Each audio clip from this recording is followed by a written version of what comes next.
اس میں حافظ قرآن ہیں، عمرو ابن سعد، حضرت سعد کا لڑکا، جو حضرت سعد رضی اللہ تعالیٰ عنہ عشرہ مبشرہ کے صحابی ہیں، جنہوں نے کوفہ کو بسایا ہے، جن کے تعلق سے اللہ کے حبیب ارشاد فرماتے ہیں کہ سعد میرے ماں باپ تم پر قربان، تم تیر چلاؤ، انہیں کا لڑکا عمرو ہے کربلا کے میدان میں.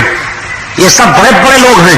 اگر امام حسین رضی اللہ تعالیٰ عنہ کے خون سے اپنے ہاتھوں کو رنگ نہ کیے ہوتے تو یہ بڑے بڑے تابعی کہلاتے، بے شک. ان کا نام ادب احترام سے لیا جاتا. لیکن آپ سے میں پوچھنا چاہتا ہوں، پھر امام حسین کی جنگ کیا ہوئی تھی؟ جس یزید کو یہ لوگ امیر المومنین مان رہے تھے، اس یزید پر یہ بات تھی کہ وہ کبھی نماز پڑھتا ہے کبھی چھوڑ دیتا ہے. بہت غور سے سنیے گا.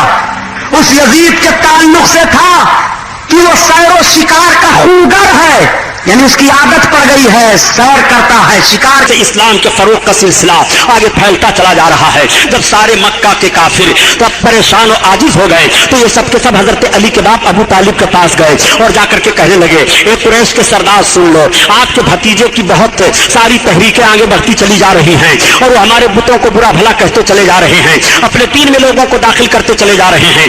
آپ ان کو روکیے. اگر وہ ہم سے عرب کے کسی حسین و جمیل لڑکی سے شادی کرنے کے لیے مانگ کریں تو ہم تیار ہیں. اگر وہ ہماری سرداری چاہتے ہیں تو ہم سرداری دینے کے لیے تیار ہیں. وہ ہمارے معبودوں کو برا بھلا نہ کہیں، ہمارے معبودوں کی برائی نہ کریں. حضرت علی کے باپ ابو طالب نے کہا، بیٹا سن رہے ہو لوگ کیا کہہ رہے ہیں؟ تو آقا ارشاد فرماتے ہوئے، چچا جان اگر یہ لوگ میرے داہنے ہاتھ میں سورج لا کر رکھ دیں اور بائیں ہاتھ میں چاند لا کر کے رکھ دیں، جب بھی میں اپنی تحریک سے باز نہیں آؤں گا. یہ میں تحریک اپنی طرف سے نہیں چلا رہا ہوں، یہ رب کا حکم ہے جو میں تحریک چلا رہا ہوں اور میں اس سے باز نہیں آؤں گا. حضرت علی کے باپ ابو طالب کہتے ہیں، بیٹا ٹھیک ہے تم اپنی تبلیغ کرتے رہو، لیکن اللہ کی مشیت دیکھو کہ حضرت علی کے باپ ابو طالب کو کلمہ نصیب نہ ہوا، وہ کلمہ پڑھ کر کے دنیا سے نہیں گئے. بہرحال ہم حضرت علی کے باپ ابو طالب پر کوئی بحث نہیں کرنا چاہتے ہیں. آقا کریم صلی اللہ علیہ وسلم کو ان سے بڑی محبت تھی اور پوری زندگی تک وہ سرکار سے محبت کرتے رہے.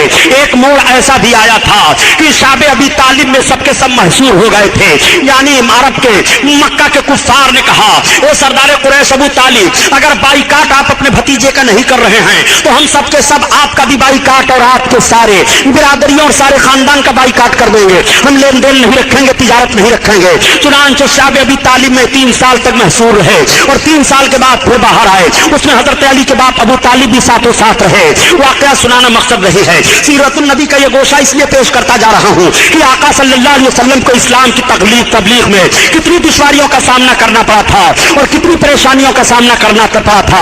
میرے آقا صلی اللہ تعالیٰ علیہ وسلم اسلام کی تبلیغ فرماتے چلے جا رہے ہیں. اب صحابہ کی ایک عظیم الشان جماعت ہو گئی ہے. سرکار کا کلمہ پڑھ کر کے ایک لہیم و شہیم بھی اسلام میں داخل ہو رہے ہیں اور ایک غریب و مفلس بھی اسلام میں داخل ہو رہے ہیں. لیکن ایسی تنگ زمین کر دی ہے لوگوں نے مکہ کی سرزمین پر کہ آئے دن فساد ہوتا رہتا ہے. میرے سرکار صلی اللہ تعالیٰ علیہ وسلم ایک روز جلوہ افروز ہیں کہ وہی مکہ ہے. مکہ کی سرزمین سے ہانی کا گھر ہے اور حضرت ہانی کے گھر سے سرکار کی معراج ہوتی ہے. اب سیرت النبی کا ایک گوشہ ادھر آپ دیکھ لیجئے، معراج پر چلا جاتا ہے. کبھی انشاءاللہ تعالیٰ معراج کے مکمل عنوان پر بیان ہو جائے گا. اب آقا کی زندگی کا یہ گوشہ ملاحظہ فرمائیے. جب میرے سرکار معراج شریف سے واپس تشریف لائے اور لانے کے بعد آقا کریم نے اعلان کیا کہ میری معراج ہوئی ہے، میں نے بیت المقدس کو دیکھا ہے، یہ دیکھا وہ دیکھا، جنت و دوزخ کو دیکھا، ساری چیزوں کو بیان کرنے لگے. تب تک ابو جہل سنا اور سننے کے بعد یہ کودنے لگا اور کودتا ہوا یہ گیا. کہا وہ دیکھو، ابھی تک تو محمد کہتے تھے کہ میں